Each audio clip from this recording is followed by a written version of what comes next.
निरदेशाय media live को स्वागत करुछि मो संध्या। सरकारी उच्च विद्यालय रे अनुष्ठित हो जायछि प्लानेटम जुबली। एह समारोह जगतसिंहपुर जिला नुआगां ब्लॉक स्थित विपिन बिहारी सरकारी उच्च विद्यालय रे अनुष्ठित होइथिला। एह समारोह पूर्वतन विधायक ज्योतिष दासंक अध्यक्षता रे सुचारू रूपे संपादन कर जाउथिला एवं एथिरे मुख्य अतिथि भाबे उच्च शिक्षा खाउटी कल्याण और जोगाण मंत्री अतुल सब्यसाची नायक मुख्य वक्ता भाव सरकारी मुख्य सचेतक तथा जगतसिंहपुर विधायक प्रशांत कुमार मुदुली विशिष्ट अतिथि डाक्तर राजश्री मल्लिक महंत चिंतामणि दास प्रमुख जोगदे विद्यालयर उन्नति कामना करथिले। एही कार्यक्रम रे विद्यालयर पुरातन शिक्षक और शिक्षयित्री माननकु संबोधन कर जायथिला। विपिन बिहारी उच्च माध्यमिक विद्यालयर आज प्लाटिनम जुबली सेलिब्रेशन 75 वर्ष 80 वर्ष तले गोटे पल्ली अंचल जे शिक्षा व्यवस्थार स्वप्न देखीते एवं ये अनुष्ठान गढ़ी से विपिन बिहारी महोदय ठार आरंभ कर जेते सहकर्मी थे ग्रामवासी मु समस्त को प्रणाम जनाऊँ एवं आज से ये अंचल शिक्षार विकास एवं ये प्रयास अंतत पक्षे आलुमनी मैंने एकाठी जो मैंने कर धन्यवाद दूसरी। ये अनुष्ठान निश्चित भाव में अन्य उदाहरण हम। विपिन बिहारी उच्च विद्यालय आज प्लाटिनम जुबली ये कम बड़ कथा नुहे। सबू 3-4 पीढ़ीर भल भल व्यक्तित्व जे अनुष्ठान सहित संपर्कित एकाठी होती विचार विमर्श कर अनुष्ठान केमती प्रभाव शैक्षिक वातावरण सृष्टि करने सहायक हम। ये निश्चित गोटे भल उद्यम प्रशंसनीय।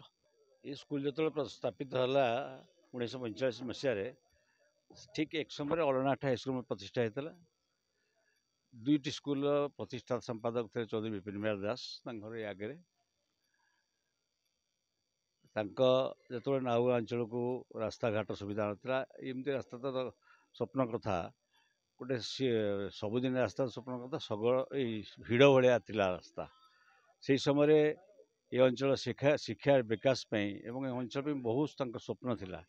विपिन बिहारी दास जे आगुरी अविभक्त कटक जिला परिषद जिला बोर्ड मेंबर थे तो गौरांग दास चेयरमैन थे से समय स्कूल टी प्रतिष्ठा था। खूब कम दिन भर देहांत होगा।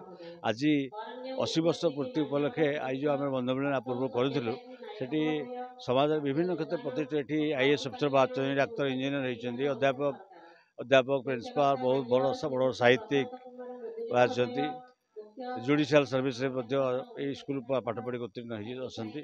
ये प्राइमरी स्कूल उत्तीर्ण होकर जड़े IAS अफिसर अच्छा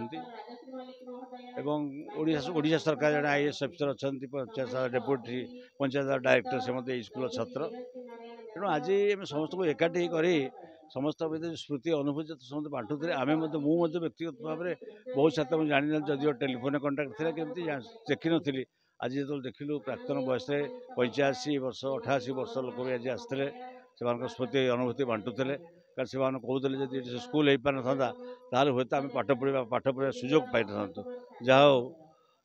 से बहुत खुशी है आज उत्सव करने फल ये एक समस्त भितर पुरातन छात्र वर्तमान छात्र एवं बयसर अपराह्न जो मैंने